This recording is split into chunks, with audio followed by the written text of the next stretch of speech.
আসসালামু আলাইকুম। তো পাখি ইউটিউব চ্যানেলে সবাইকে স্বাগতম। চলে আসলাম নতুন আরেকটা ব্লগ নিয়ে। তো এই যে সকালবেলা ঘুমে থেকে উঠে চায়ের কাপ নিয়ে বসছি আর তোমাদের সাথে শেয়ার করতেছি, ঠিক আছে? তো এই যে আমার কপালটা এদের এই যে দেখছো কী হয়েছে, তো এইখানে একটু মলম দিয়ে দিচ্ছি। তো এই জায়গাটা একদম ক্ষত হয়ে গেছে। আর বলতেছি যে আজকে আমার ছেলের পরীক্ষা, মেজো ছেলের। তো মেজো ছেলের নিয়ে তোমার ভাইয়া গেছে স্কুলে, আমি বাসায় রয়েছি। তো আমি একটু চাটা খাই, চাটা খাইয়ে তারপরে তোমাদের ভাইয়া মাছ তারপরে তরকারি এগুলি আইনা দিয়ে গেছে। তো এগুলি কাটা বাছা করতে হবে, এটা তোমাদের সাথে শেয়ার করে দেবো।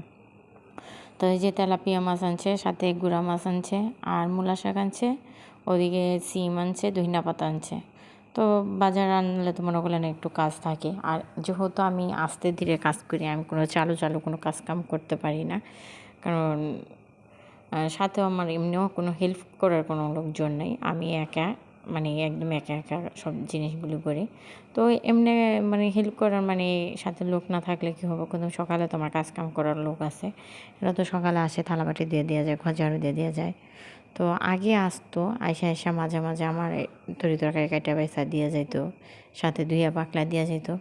তো এখন জানি তাদের কি হয়েছে, মানে একটু বড় লোক একটু ভাব হয়ে গেছে। এখন আর আসে না। যখন কাজে নিছি তখন বইলেই নিছি যে না, আমি 11টা-12টার দিকে আমার বাজার আসে, 11টা-10টার দিক দিয়ে আমার বাজার আসে, আসলে একটু আমার সাথে কাইটা বেছা দিবেন, দিয়া ধুইয়া দিয়ে যাবেন, কারণ আমার হাতে একটু সমস্যা আছে, আমি হাতের জন্য কোনো কিছু করতে পারি না। তো মা বইলা নিছি, তারপরও হেদের মনে করলেন ভালো লাগে না এখন। তারপরে ঘর একদিন পর পর মুছতে বলছি, মা তাও মুছে না। ঘরের ভিতরে এখন পাড়া দিলে মনে হয় কি আমার পা চিপকায় ধরে রাখছে। রুমটা তো বড়, আমার রুমগুলো তো ছোটো না, আপনারা তো জানেন আমার রুমগুলো অনেক বড়। তো একটা রুমের ভিতরে 1 বালতি পানি নিয়ে একবারই তো ধুইতে হয়, দুইবার মানে 1 বালতি পানি নিয়ে আমার একদম রান্নাঘর সহ মনে করলেন ধুইব, আর ফের পানি পাল্টি নেই, কোনো কিছু নেই। তো ওই জিনিসটা দিয়ে কি রুমটা পরিষ্কার হয় বলেন তো দেখি, আমাদের মানে আমার কাছে আপনারা একটু বলবেন।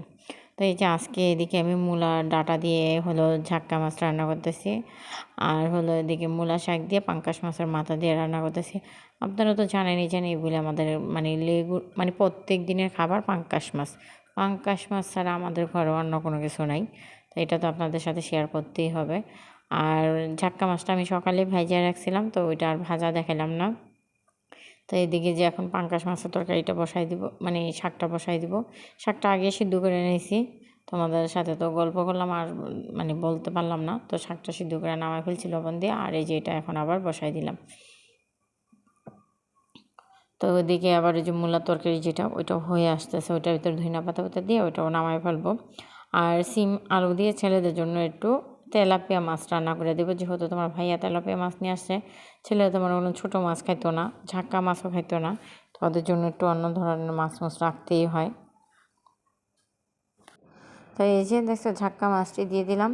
তো এটার ভিতরে এখন ধনিয়া পাতা দিয়ে আর একটু জাল পাইলে ধনিয়া পাতা দিয়ে ওটা নামাই ফেলবো। আর এই যে এখানে হলো আমার তেলাপিয়া মাছ, এটা ভাইজা নিই, হলুদ মরিচ মাখাই নিলাম। তো 6 টুকরা নিয়েছি। হুজুরে মনে করলেন আমাদের ঘরে তো মনে করলেন খায়, তো হুজুরের জন্য আমার আলাদা, ওরা যা খায় হুজুরের জন্য তাই রাখি, কারণ হুজুরের এই কাটা কোটাওয়ালা মাছ দিতে পারি বলেন তো দেখি? মানুষকে খাওয়াইলে ভালোটা খাওয়াইতে হবে, খারাপটা খাওয়া যাবে না। তো এই যে এদিকে মাছটা ভাজা হয়ে গেছে, নামাই ফেলছি। তারপরে এই যে সিম আলু এগুলি একটু ভাজা নিতেছি, পেঁয়াজ কাঁচামরিচও ভাজা নিছি, আর আদা রসুন বাটা দিয়ে দিছিলাম। তো এই যে এখানে এখন হলুদ পাখি আর লবণটা দিয়ে মশলাটা ভালো করে কষাই নিতেছি। তো সিমটা এখন ভালো করে একটু কষাই নেব। তো তরকারি ওইটা আমি চুলায় রেখে আইসা পড়ছি। তো তোমার ভাইয়ারা বলছে যে একটু তুমি দেখো আমি ঘরটা গোছায় আসি। তো সকালে উঠে এভাবে মশারি উঠাই নেওয়া হয় নাই, কম্বল টম্বল ভাঁজ করা হয়েছিল। তো মশারিটা এখন একটু উঠায় রাখি, ঘরটা কীরকম দেখা যেতেছে। আর আজকে আমার মেজো ছেলে বিছানায় হিসু করে দিছে, তো এই জন্য বিছানার চাদরটা উঠাই ফেললাম, কারণ ভাল লাগে না আমার, মানে ও হিসু করলে আর আমার বিছানায় চাদর রাখতে ইচ্ছা করে না। তো উঠাই ফেললাম, এটা কালকে তোমার ভাইয়ারে দেবো ধুইয়া দিতে। তো দেখছো বিছানাতে কত বালু, এত বালু তো শুকিয়ে বেঁধে থাকে যা বলার বাহিরে। এত বাইরে মনে করলেন অবস্থা খারাপ হয়ে যায়। তারপরও দুনিয়ার যত বাড়ি দেয় তত আরও বেশি বালু বাড়ে, যত বাড়ি দেয় তত আরও বেশি বালু বাড়ে। তো এই যে এখন সুন্দর করে চাদরটা বিছাই দিতেছি। তো চাদরটা বিছাইয়া আবার বালিশ বুলিশটি উপরে উঠায় রেখে তারপর আল্লাহ আমার এখনকার মতো কাজ কাম শেষ একবারে দুপুরের মনে। তো খাওয়া দাওয়া আর কোনো কিছু তোমাদের সাথে শেয়ার করতাম না, আবার হয়তো বা সন্ধ্যার পরে একটু যদি কোনো ভিডিও বানাই ওইটা তোমাদের সাথে শেয়ার করবো। কারণ আমি এখন খাওয়া দাওয়া করবো, কইরা তারপর একটু থাকবো। শুয়ে থাকলে মনে করলেন আমার উঠতে আলসামি ধরে, আর আলসামি ধরেও উঠতে মনে করেন আর ভিডিও আমার বানাইতেও ইচ্ছা করে না, কীরকম জানি লাগে যে কাজকাম করলে একটা ভিডিও বানাইলে একটা ঝুঁকে থাকি যে না এই ভিডিওটা বানাই, এটা করি ওটা সব করি এই ধরনের। তো এই যে এখন ক্যামেরাটা অফ করে দিলাম।